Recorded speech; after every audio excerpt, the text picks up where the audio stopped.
All India railway men's federation का 100 साला जलसा हो रहा है। आखिरकार 100 साल का क्या अनुभव रहा है, इन सारी चीजों पर बातचीत करने के लिए हमारे साथ शिव गोपाल मिश्रा जी हैं, जो कि जनरल सेक्रेटरी हैं। ये सीधा उन्हीं से बात करते हैं। शिव गोपाल जी, 100 साल का अनुभव और एक ऐसा ऑर्गेनाइजेशन जो लगातार एक्टिव रहा है, अपने अनुभव के बारे में बताइए। 100 साल में क्या बदलाव हुए?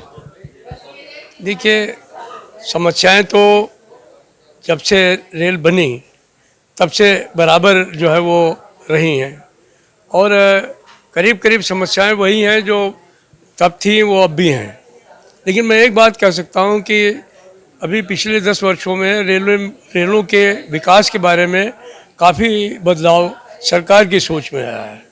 इसलिए कि अभी हमने देखा है कि सरकार ने रेलों के इन्वेस्टमेंट पर काफ़ी ध्यान देने का काम किया है और जितना बजट अब रेलों को दिया जा रहा है, इस साल 2,45,000 करोड़ रुपए का बजट भारतीय रेल को आवंटित किया गया है। मुझे तो कभी कभी लगता है कि हम खर्च भी कर पाएंगे कि नहीं कर पाएंगे इतना, लेकिन इतना बड़ा इन्वेस्टमेंट, इतना बड़ा फोकस कभी भी भारतीय रेल पर किसी सरकारों ने करने का काम नहीं किया। मुझे लगता है कि अब भारतीय रेल और भी प्रगति के मार्ग पर आगे जाएंगे और ये जो 100 साल हम लोगों ने पूरे किए हैं, आने वाले लोग जो अगले 100 वर्ष होंगे, जब उनकी गाथा लिखी जाएगी तो उस समय ये जो प्रगति है उसको सबसे ऊपर रखने का काम होगा। इस समय अगर हम देखें तो आम चुनाव चल रहे हैं और जो मुद्दे आ रहे हैं उसमें कई बार होता है कि जो वंदे भारत है उसकी बजाय दूसरे ट्रेनों को तरजीह नहीं दी जा रही है। जगह जगह पर यह दिखाया जा रहा है कि स्लीपर क्लास कम हो गया है, जनरल कोचेज कम हो रहे हैं। रियलिटी क्या है? देखिए, एक बात तो निश्चित है कि वंदे भारत टेक्नोलॉजी के लिहाज से सबसे अच्छी गाड़ी है इस समय। तो सरकार का फोकस है कि हम ज़्यादा से ज़्यादा वंदे भारत गाड़ियाँ चलाएं, उसमें कोई दो राय नहीं है। अगर हमारा आम आदमी भी वंदे भारत में ट्रेवल कर सके तो अच्छी बात है। लेकिन अभी अमृत भारत ट्रेन भी आने वाली है। करीब 30,000 कोचेज जो हैं उनको तैयार किया जा रहा है और आने वाले समय में आप देखेंगे कि इसी टेक्नोलॉजी को लेकर के स्लीपर कोचेज आ जाएंगे। ये सारी चीज़ें आनी चाहिए, इसमें कोई शक नहीं है। लेकिन इनके साथ साथ हमारा प्रयास ये भी रहना चाहिए कि जनता ट्रेन चलें और जो लोग एक टिकट खरीदते हैं उनको अपने घर पहुंचने के लिए रिजर्व सीट मिल जाए।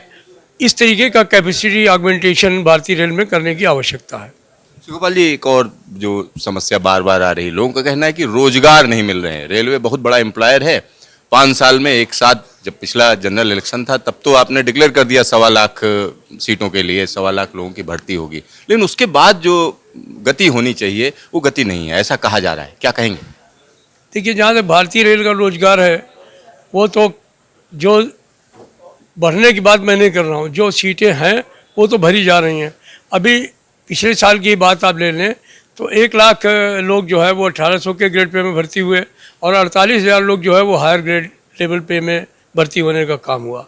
अभी करीब इस साल भी 1 लाख से ऊपर भर्ती होने का संभावना है। 28,000 तो ऑलरेडी जो है वो विज्ञापन आ चुके हैं। लेकिन जो लोगों की मंशा है कि भारतीय रेल में ही रोजगार मिलेगा, वो थोड़ा सा इसलिए जो है वो दुर्लभ होता जा रहा है क्योंकि टेक्नोलॉजी में बहुत बदलाव आ रहा है। और जब टेक्नोलॉजी में बदलाव आएगा तो बट नेचुरल है कि रोजगार के अवसर कम हो जाएंगे। जब स्टीम इंजन चलती थी तो एक इंजन पर 6 लोगों की आवश्यकता होती थी। जब डीजल इंजन आया तो उसमें एक इंजन पर जो है वो 3.5 लोगों की ज़रूरत पड़ती थी। आज इलेक्ट्रिकल इंजन आया है तो वो 2 की ज़रूरत पड़ रही है, बल्कि उससे भी घटती जा रही है। अभी जब ये मेंटेनेंस के लिए वंदे भारत ट्रेनें आएंगी या ये नई अमृत भारत ट्रेनें आएंगी तो इसमें भी स्टाफ की कमी हो जाएगी। तो ये जो टेक्नोलॉजी है वो एक तरीके से रोजगार के अवसर को कम करने का काम कर रही है। मैं समझता हूँ कि अगर वॉल्यूम ऑफ वर्क बढ़ेगा तो इससे जो है वो हम रोजगार को भी समुचित रोजगार भी दे सकेंगे और मैं समझता हूँ कि भारतीय रेल भी बेहतर काम कर सकेगी। शिवपाल जी, एआई का दौर है और ख़ास तौर पर नई टेक्नोलॉजी का जोर है, तो इन सब के बीच में आपका जो ऑर्गेनाइजेशन है उसके सामने क्या चुनौतियां आने वाली हैं? देखिए, एक चुनौती तो सबसे बड़ी है कि सदस्यता को कैसे रिटेन करें हम लोग। एक ज़माने में हमारी 1 मिलियन 10 लाख और 26,000 मेंबरशिप होती थी। आज वो घट करके करीब हमारी 9 लाख से भी नीचे चली गई है, इसलिए कि कर्मचारियों की संख्या कम हो गई है। तो सबसे बड़ी तो दिक्कत है कि सदस्यता को कैसे रोका जाए। लेकिन हम ये समझते हैं कि परसेंटेज में हमारी मेंबरशिप बढ़ी है, परसेंटेज वाइज हमारी मेंबरशिप में गिराव नहीं आया। दूसरा एक ये कि नई टेक्नोलॉजी में लोगों को आत्मसात कैसे कराया जाए, तो उनका स्किल डेवलपमेंट भी एक तरीका है। नए बच्चे आ रहे हैं, बहुत पढ़े लिखे हैं रेलवे की इंडस्ट्री में, और उनको जो जॉब मिलना चाहिए वो उनकी योग्यता से जो है वो उनकी योग्यता बहुत ज़्यादा है, और वो जो काम है वो मीनियल वर्क्स हैं, गिट्टी का काम है, रेल का काम है, ऐसे काम हैं जो पढ़े लिखे लोगों के लिए नहीं बनाए गए थे। तो अब ये भी एक बहुत बड़ा सवाल है कि उन बच्चों को उन अंदर बहुत कुंठा है कि हमको ये काम क्यों दिया जा रहा है। तो ये एक परिस्थिति है। मैं समझता हूँ कि ये एक बहुत बड़ा चैलेंज है। हम प्रयास कर रहे हैं कि उनके प्रमोशन के जो रास्ते हैं जीडीसी के माध्यम से, एलडीसी के माध्यम से आगे बढ़ाए जाएं, ताकि उनके अंदर ये कुंठा नहीं पैदा हो और वो भर्ती हुए हैं तो यही न सोच के बैठ जाएं कि हम एमएससी करके आए और हमसे जो है वो, या डिप्लोमा करके आए, हमसे जो है गिट्टी कुटवाई जा रही है। गोपाल जी, एक और चीज़ हम जानना चाह रहे हैं। कुछ दिनों पहले हो रहा था कि आप लोग एक हड़ताल करने जा रहे हैं, एक बड़ी हड़ताल होने जा रही है, क्या स्थिति है? देखिए, पुरानी पेंशन बहाली एक बहुत ज़बरदस्त मुद्दा है सारे देश में, और उसी को लेकर के हम लोगों ने पहली मई से हड़ताल पर जाने का निर्णय लिया था। हमारे joint forum of restoration of old pension scheme जो हमारा प्लेटफॉर्म है, सारे राज्य कर्मचारियों का, केंद्र सरकार के कर्मचारियों का, टीचर्स का मिला करके।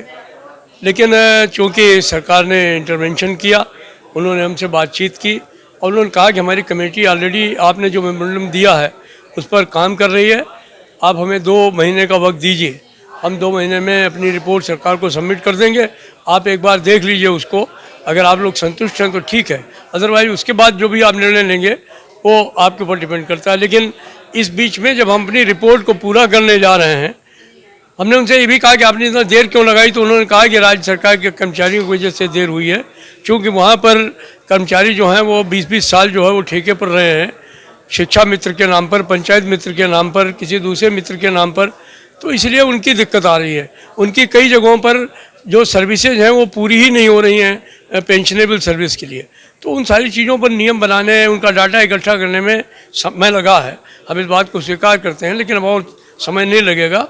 तो हम लोगों ने भी आपस में बात करके 2 महीने के लिए शांति रखने का काम किया है। अभी इनकी रिपोर्ट भी आ जाएगी, नई सरकार भी आ जाएगी, उसके बाद बैठेंगे।